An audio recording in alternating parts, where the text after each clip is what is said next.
Hello again, everyone. We have the wonderful, knowledgeable, extraordinary Julia Balaz here today again. Julia has knowledge to share with all of us, and it never stops. And it's always gifts and enlightenment from the stars. Julia, how are you today? Really good, thank you. Excited to share some more news with your audience. So thank you very much for holding space for this. I am delighted, and everyone is just listening with open heart. Tell me, Julia, what would you like especially to talk about today?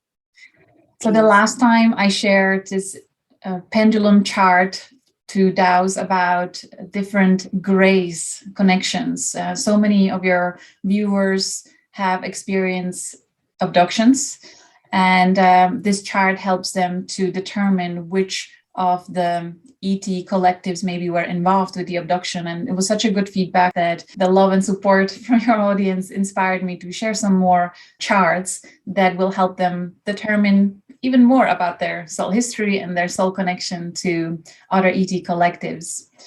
So I'll dive right in, I suppose. Please. I'm all ears. Okay, I'm going to share my screen and show you this other chart, and we'll make it downloadable for the viewers. And I'll make also it available on my website as well, a link to your website. Thank you. Where this is people also can download it. Inspired by your wonderful book, We Will Never Let You Down. At the very end there, I think it's page 376 on Kindle, you have this wonderful chart talking about the structure of many different ET collectives that are involved with Earth. And I felt inspired to create this because we do a lot of dowsing in our work when we do soul reading, soul records reading, and we just found this so helpful.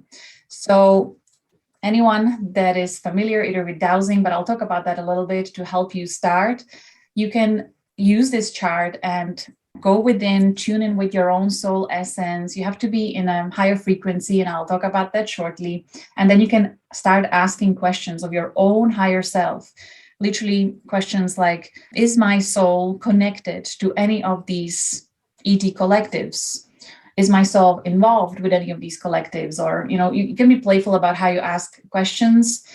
And I also encourage you to dig deeper then, because sometimes the person is connected to more than one collective. Sometimes we have collectives that are overseeing other collectives, right? As you also mentioned in your own book, where sometimes the Andromedan Council is overseeing some of the missions of the Galactic Federation of the Worlds, or the Intergalactic Super Federation can be overseeing, the lower ones. Like there is hierarchy there too.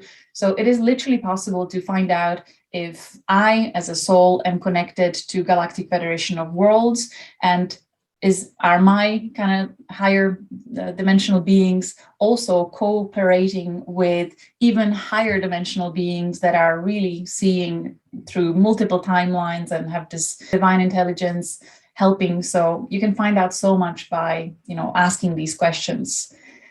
And if there is still element of doubt in you, if let's say you find out that you are connected to Council of Five, that somehow they were consulting your soul's incarnational journey, the timelines, where happens what, but you think, oh no, it's just wishful thinking, I couldn't possibly be connected to these amazing collectives. So I then invite you to go to our website called galacticastrochart.com, where you can enter your birth details and get astrological chart showing which of the most common fixed stars are linked to your time of birth. And then look for some of those fixed stars that are connected to some of these councils or federations or collectives. You may need to go to Elena's book to find out what races are connected to Galactic Federation of Worlds, what races are connected to, say, Orion Black League. And then look back in your astrological chart, and you may see that, say, your pendulum told you, yes, your higher self through pendulum told you that, yes, you're connected to Orion Black League and you are finishing a mission here. that is related to that. And then in your astrological chart, you might find that some of your planets were conjunct or opposite or in any of the aspects to maybe Alnitak or Betelgeuse or Mesa, and it'll be just an amazing, mind-blowing validation that'll help you accept who you really are on a soul level and be extra determined to master your everyday experience and all the little choices that come with it. So this is something that we have looked at for several years now. And I say we because there are many other astrology enthusiasts that were also intuitively guided to look at fixed stars in our natal charts. And we are all discovering same things. So it's wonderful to be able to validate each other and see that there really is something to it, that there is really some connection to stars, and it can be shown in our astrological charts. So it's important to use both the left brain, analytical, logical, look at your chart, but also use your right brain and your intuition and tune in intuitively and trust that your body is wired in a way that it can recognize the frequency of truth versus what it feels like when there is false information coming through the pendulum, because that happens a lot, especially when you start working with pendulum. I see that now as a natural stage of evolution of anyone that starts working with divination tools. You have to go through that stage of false answers, inaccurate answers, tricksters kind of playing with you, because that is teaching your body what it feels like when there is misinformation or when there is falsehood. So through these initial stages, you learn what it feels like when it's off, when something is off. And then eventually you will recognize that. So later on, when truth is coming through, you will know that, okay, this feels differently. So then you can discern one or the other. Okay. This is wonderful. That's such a great tool, that's going to help a lot of people. So I would like to introduce an amazing research and work of Dr. David Hawkins and his book called The Map of Consciousness. This is a gentleman who is no longer with us, but he dedicated decades of his life to studying human consciousness. And he developed this amazing concept of map of consciousness. And I'm going to show you another chart that I would also like to give the audience. And this is a chart that I would invite anyone to work with first before you start dowsing, and find out what is the frequency of your consciousness at the time of dowsing. Wow, that is amazing. What Dr. Hawkins discovered is that, yes, our bodies are wired to recognize frequency of truth. When something is false, the gut feeling will inform you, the body will tell you, it'll literally feel like you're repelling the information that is coming through as deception. And when there is a frequency of truth present, when you make a true statement about something, your body relaxes, it goes into greater peace, it expands energetically. So you need to start paying attention to these nuances of your physical reactions to certain statements, and not just to what you are saying, but also to any information you read or receive through YouTube, like this one, and just start paying attention to what your body is giving you as clues to let you know, to help you discern. So Dr. Hawkins discovered that people who calibrate at 200 and above, they are much more likely to receive very accurate answers through dowsing with pendulum or through muscle testing. And people who are below 200, they often were getting inaccurate answers because there was, all kinds of lower frequency energies in play, and also their consciousness. There is usually filter of deception through either envy or fear. The limit, you literally create like a filter, and you cannot bring through the truth.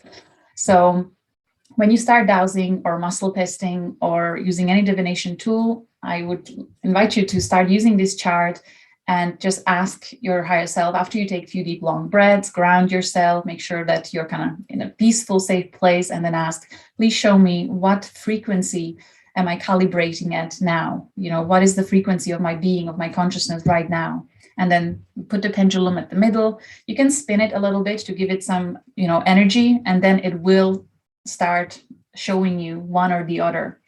Because this is a 360-degree chart, sometimes people ask, how do I know if it's say peace or anger? they're kind of opposing each other. When you pay really close attention to the movement of pendulum, you will notice that it spins towards one or the other. It's never like super in the middle. It's always slightly towards the other. You just need to pay more attention to see it and to notice it, and you'll clearly see which one it is. And let's say you start dowsing and the answer will be you are at around 300. Me, for example, whenever I'm in a working mode, when I'm in kind of analytical and I'm doing lots of reports and charts, when I ask about at that time what I'm calibrating at, I would usually be around 400, the reason, understanding, that would be my kind of standard. But when I did readings for clients, when I was tuning into their soul records, usually for me, it's not good enough. I like to be in peace when I douse for someone or when I look at soul records for myself or others. And what I learned is it takes just a few seconds when you train yourself, or minutes, to shift from lower frequency to higher frequency, simply by thinking about something that invokes feeling of love, joy, peace, or you look at the picture of people that you love, or baby animals, or whatever it is that brings you to higher frequency. And you will notice how the pendulum will actually start spinning and showing you higher frequency as a result of your recalibration. So have fun with this, be playful, explore it, and you'll be quite amazed. I have a question, Julia, please. The scale of frequencies in hertz? No, this is not hertz. This is a measurement that Dr. Hawkins determined, that he decided on numerically. It's not hertz. Okay. It's not frequency. It's simply a scale that differentiates between these different. And he was dowsing on this, and not just himself. He tested this with hundreds upon hundreds of people, and they went with the majority of people that got same results. So as I said, he spent decades doing this. And then there are higher numbers if you go to higher densities and higher dimensions of being. It can go into several thousands the further higher you go. So I'm sure Anax would blow the scale. Yes, totally. So it's absolutely fascinating. And then you can, when you are good, some people are really naturally wired to tune into cosmic energies or collective energies or earth grid. Then you can play with this and ask, okay, today, please show me what is the collective human consciousness frequency? How are we calibrating today as a collective? And you can see, different results based on what's going on at different time. And over time, you will see how things are progressing. So it's quite amazing, and it's spot on. This can also be used for dowsing on a book. If you read a book, you can ask the higher intelligence that we are all connected to, can you show me what does this book calibrate at? And then you can see what is the frequency of the text that's in the book.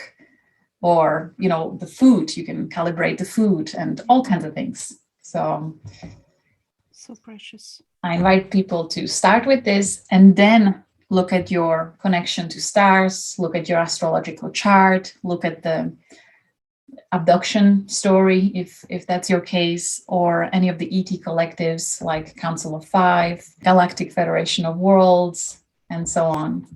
So I hope people find it helpful. This is fantastic. So I will put a link to your website to find and download this chart as well. That's fantastic. Thank you so much. Gladly. Thank you. So what do you have in your treasure box again for us? Okay, so the Starseeds Envoy program, I wanted to talk about that because we started noticing that if we ask and douse on, is this soul connected? Are they participating in the Starseed Envoy program? And when we get a yes, then when we look at their astrological chart, they will usually have certain stars alignments like the Pleiades or Alpha Centauri, Procyon, Tau Ceti. There are so many different ones that are participating in the Starseed Envoy program. And these humans, they usually feel like they're not too acclimatized on Earth. It's either their first lifetime or they had one or two before, but not too much interaction with humanity. They were more like just grounding that energy and getting used to Earth, but they feel very alien to Earth, and they find it really hard to accept this system that we live in, and everything just seems insane to them. So it can be quite healing for someone to receive this validation that, yes, indeed, they came from stars and they're here to anchor higher frequency, higher consciousness, and a new way of being and interacting with others. So you came to lead by example.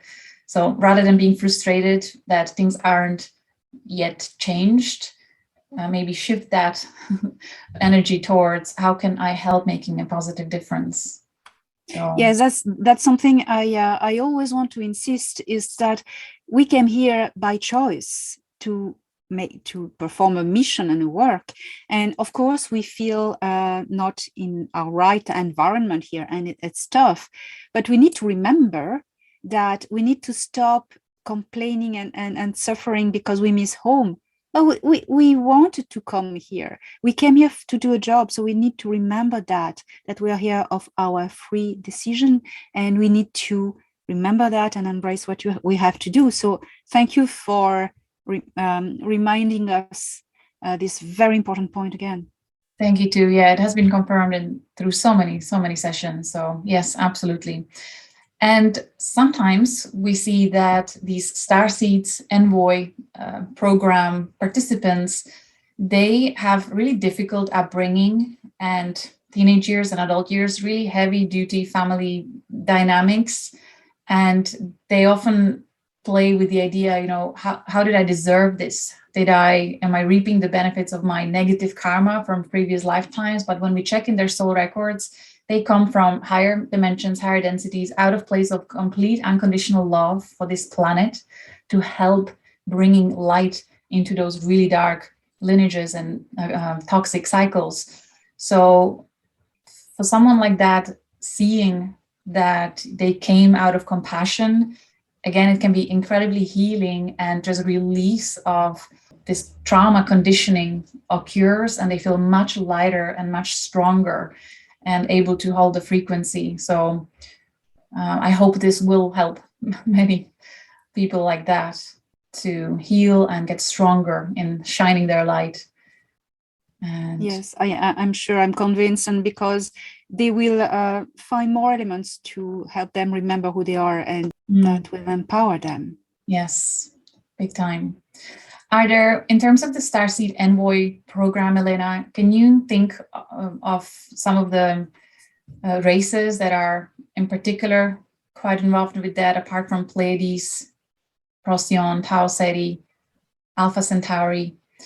I'm seeing Beta Centauri too quite a lot, to be honest. I know you mentioned that they have their safe haven, but over and over there seem to be these souls that are in this beautiful, peaceful, heavenly place for so long that they are just hungry for different experience. So they come to bring frequency of unconditional love to Earth.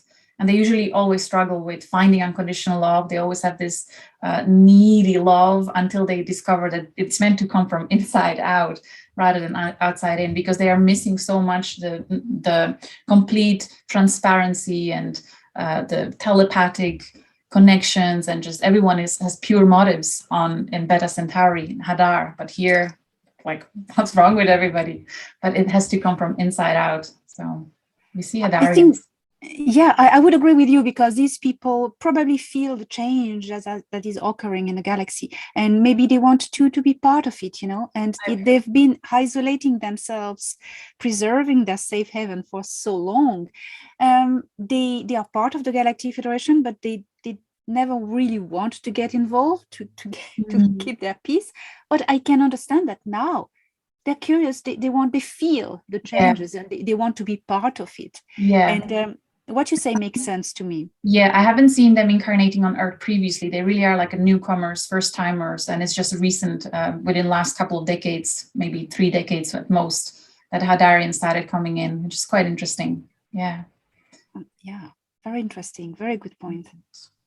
Okay, so I hope that helps. And then one more message that I wanted to bring up today was about this best news ever that you delivered recently about the universal law changing.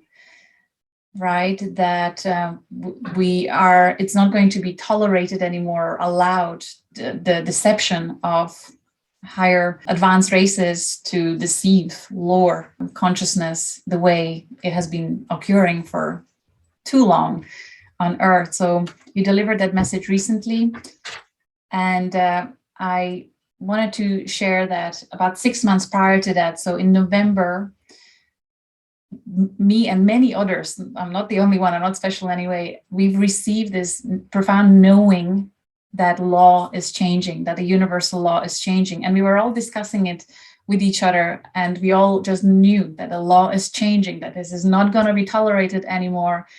And now 6 months later, it was delivered, and it's manifested. And of course, it'll take a lot longer for it. It's because it takes time. It takes time to change a law like this, and everyone needs to tune in with the answer and agree with it, so that the change was already occurring before it was announced officially, and people tune in with these things just felt it. Yeah. So what I want to point out with this, which I think it's so exciting, is that whenever in future you will receive this deep knowing, profound knowing of something exciting, some kind of shift, maybe you will not even be able to put words to it, but you will just know that something has changed collectively. Just trust that it's true, it's accurate, and then just patiently wait. Eventually it will show up in our reality. So I feel collectively we are helping to make this change, because as we are anchoring more of the sovereignty and standing up for ourselves, naturally our reality is changing as well. So we are supporting everyone else with that. So that's so exciting. It is absolutely exciting, and yes. Yeah. This change in law is the crowning of a battle that has been going on for such a long time, and that's been a long time as well since this battle was maybe half through, that the people of the Good Alliance decided that they need the prime directive needed to be extended, and this law of consent needs to be reviewed.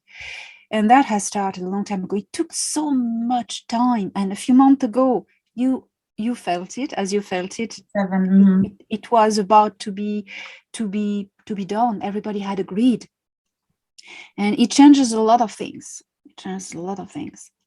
And it felt in alignment with the arrival of Council of Nine. What's the name for these? The nine. Yes, they arrived in October. When they arrived, that's when that knowing came. Yes. We didn't even know that they arrived, but it was in around that time that this shift occurred in the whole. We all felt it. I feel that they somehow must have.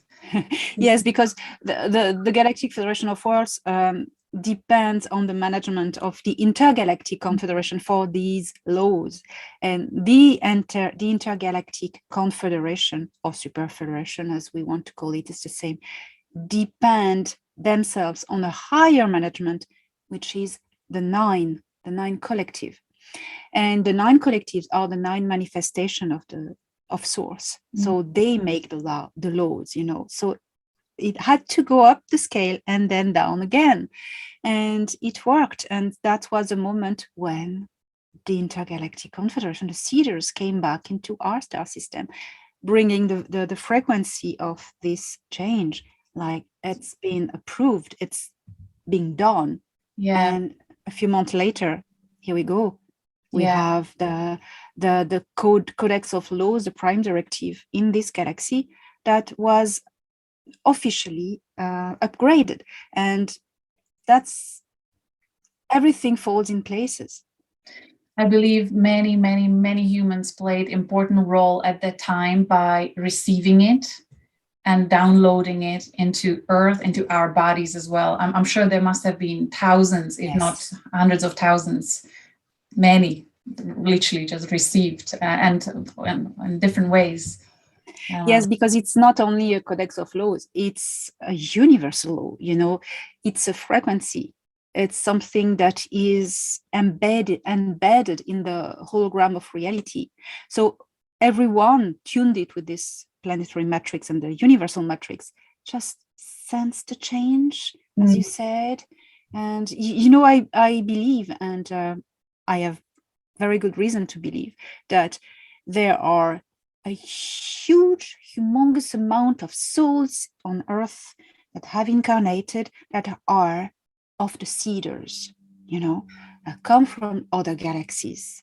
And these people, these souls, have attuned to this new frequency coming in, and as well the frequency of the Seeders coming back, and responded and effectively anchored it in the holographic planetary matrix. That's exactly what happened. And I really believe this. I feel it's true. And also the crews of the arcs who are also responding to the frequency call and awakening and remembering.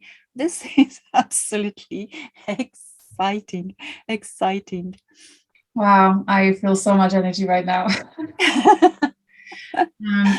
So around November, yeah, I 3-4 times a year I take time to really go in and meditate and just see what happens. And I use the holotropic breath work, where you help your brain really going into theta or gamma frequency, and sometimes even natural DMT is released as a result of that. You can just Google or YouTube holotropic breath or G breath, and it's very simple cycle. You repeat it, and then you open up.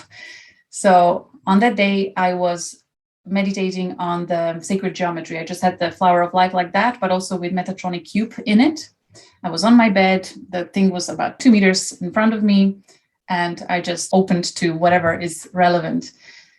And with my eyes open, I was staring at that geometry, and it became alive. And it was escalating. The whole thing came alive, and it was transmission through sacred geometry at that time, until eventually got to the Council of Nine. But there were no words, there was no sound. It was just alive sacred geometry. And I know many others have experienced it, so that's why I want to share it, to validate all of us, I suppose. So the thing started kind of communicating the story of Creator, and to kind of changing different shapes, and somehow my brain understood it. I think because I was facilitating QHHT sessions for so many years, sitting in that state for so long, then doing astrology and seeing how many different star systems are connected, I feel my brain was kind of trained to receive this transmission and understand it.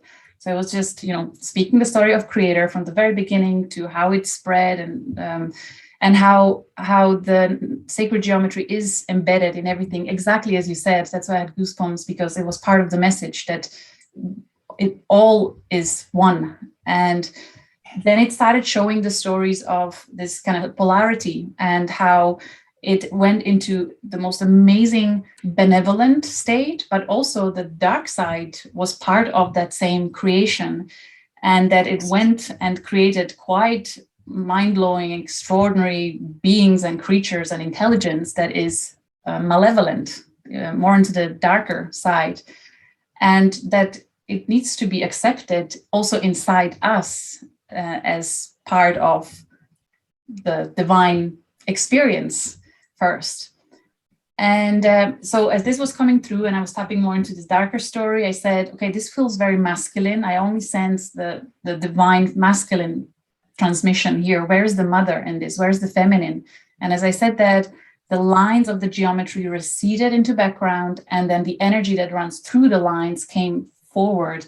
And the knowing was, I'm right here. I'm the energy that runs through the lines, and the lines are the masculine and the energy is the feminine. So that was so amazing. Wow.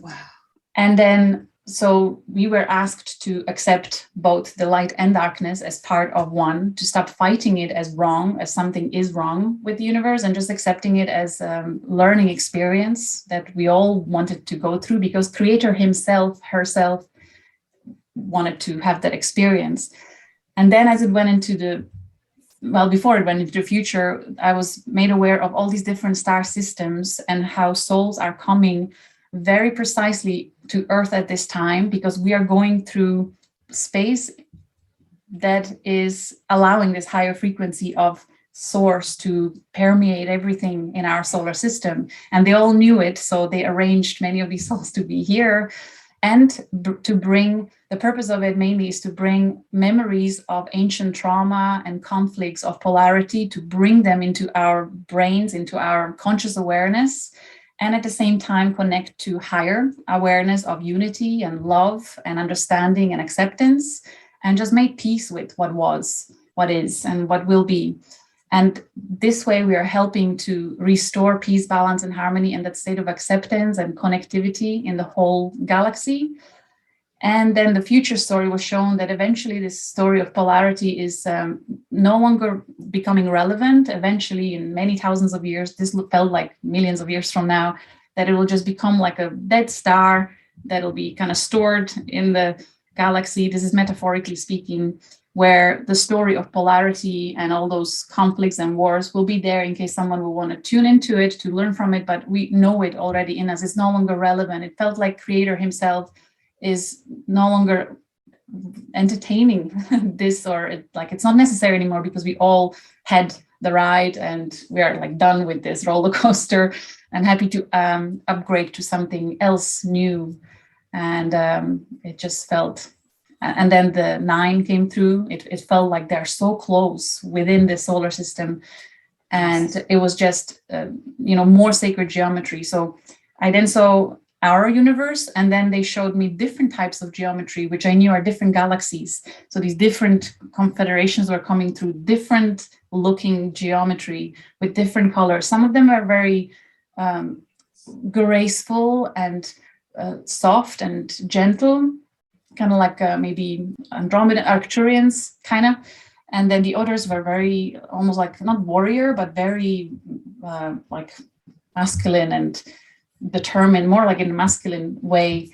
There's so many different types, and I just, I didn't have words or names to identify them. I just knew that there are different galaxies and different universes, even more so, like, because they had different geometry.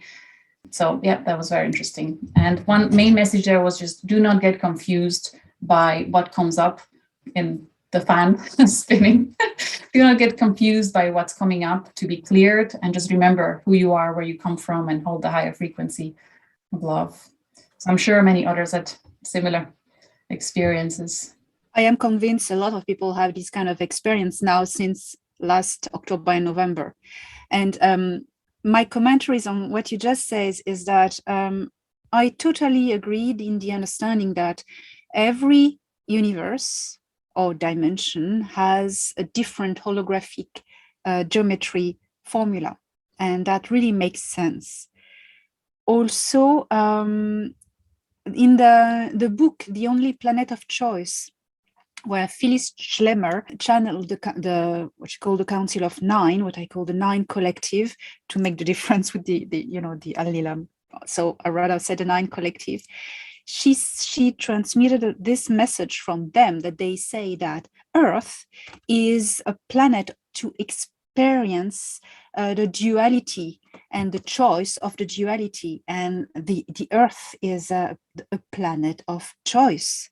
And the book is called The Only Planet of Choice. And that's very interesting because it totally matches what you received.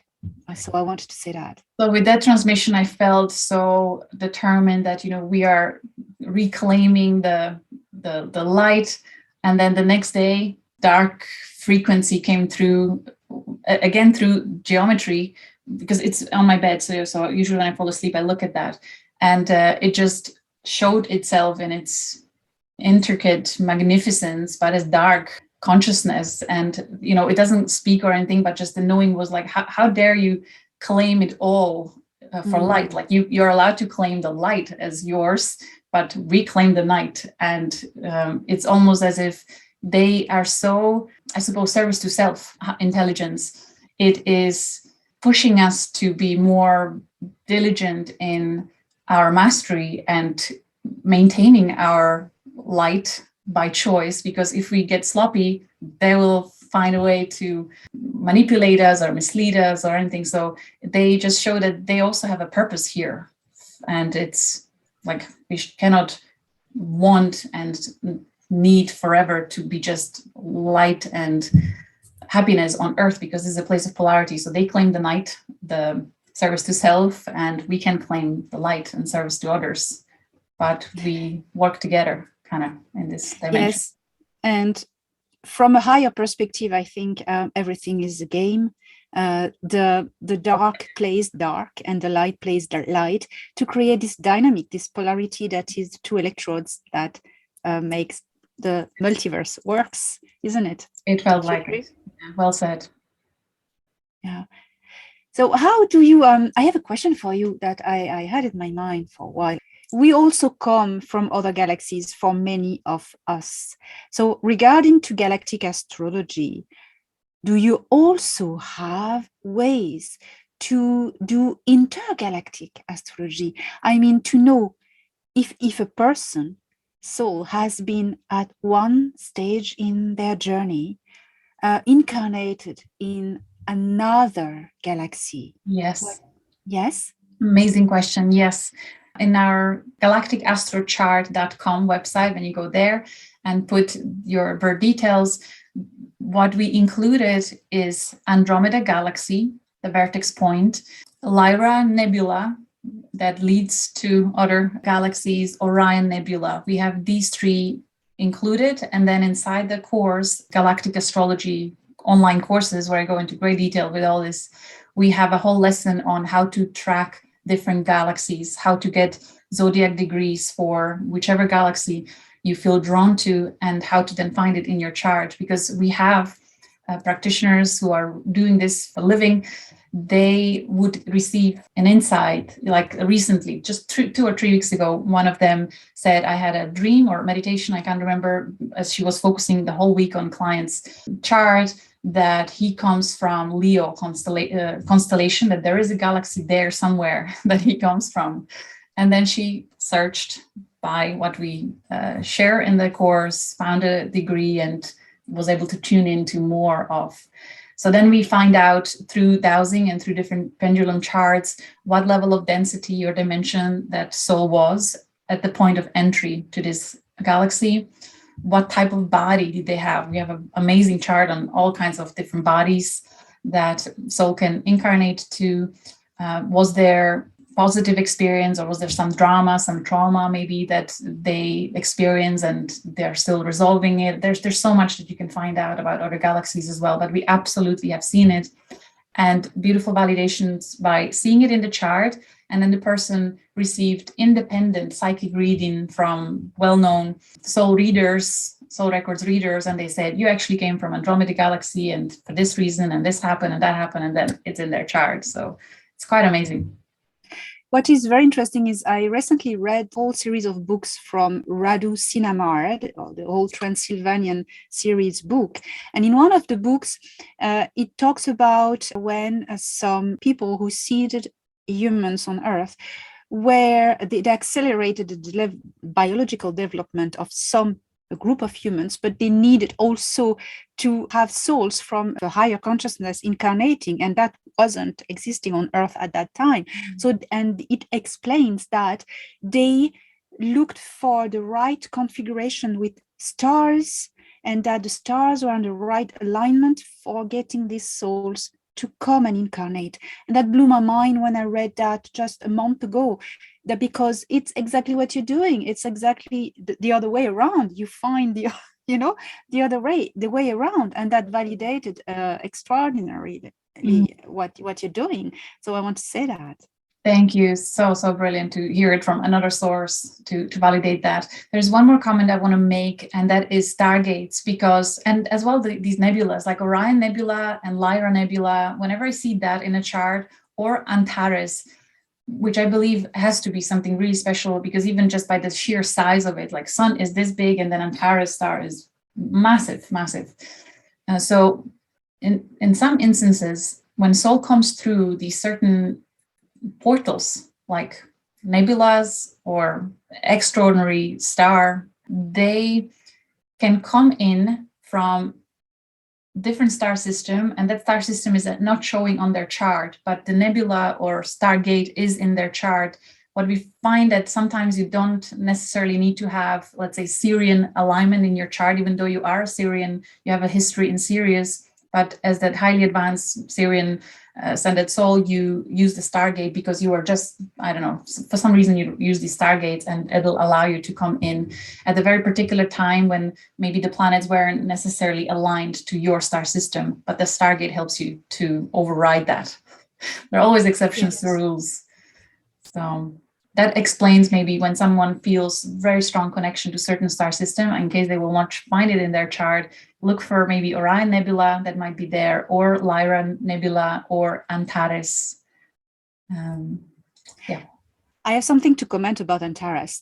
Jean-Charles Moyen, this French SSP, is a starseed from the Antares star system, from a higher density.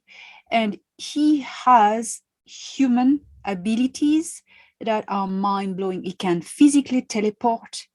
He can heal incredible, like miracles by distance. He has an amazing set of superhuman powers. He comes from Antares star system. So just want to add that. That's interesting. Yeah, brilliant. Thank you for sharing that. Yeah, there are many. I feel Antarians are very, very involved with helping Earth at this time. We see it all the time. Yeah. What do you think about, I want to bring your attention on the Pegasus constellation, because in the Pegasus constellation, there's a cluster of galaxies that is visible. I've learned that some of the Cedar races come from this cluster of galaxies. Have you come across any experience with your clients about the Pegasus constellation? Me personally, no, but we are adding it to the list so we can start looking at it. There are many people that work with fixed stars that have a strong connection to that constellation, and they'll see it in the charts. Just my attention was more in Antares, Pleiades, Sirius, this kind of part of the galaxy. So not me personally, but many others did. So we are adding it to the report, and in future we'll report on that and the galaxies there especially. Yeah. Because there's so much yet to discover, and each person's personal journey just brings a piece of the puzzle. Yes, it's very exciting. Yeah, we're enjoying this discovery and this play with our own higher selves and multidimensional collectives. It's fantastic. These are great times, and you have an amazing mission, and I'm so glad you're here. It helps so many people, and we all have a tool, piece of the puzzle, and it's teamwork. Yes. Intergalactic teamwork. Yes. Oh, thank you so much, Elena. Right back at you. It's invaluable what you're doing. So we walk side by side along everyone else, and it's great. The love and support is the fuel, I suppose, and the inspiration to share and to continue this path. Thank you.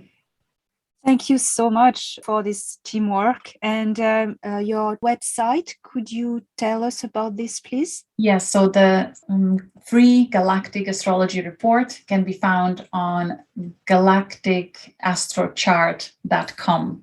It's not keeping your data. You don't have to use your login to get the free report. It's simply out of a heart-loving desire to help others who are looking for quick answers. It was designed for that purpose, to help others. So galacticastrochart.com, if people want to see what connections they have. And then my main website is quantumhealingjourney.ie, and there I have links to all my online courses, which are at starseeds.teachable.com. Yeah. Thank you so much, Julia. So I will put all the links below. And is there anything you want to say before we? No, thank you. Just a lot of love, and can't wait for your new book. Pressure. I'm sure it'll be mind-blowing. Thank you so much. Big hug from everyone. And at this stage, where everyone has listened, has watched this video, I think everyone wants to hug you with so much gratitude. So receive everybody's love and gratitude, dear Julia. Thank you so much, everyone. Much love. Take care.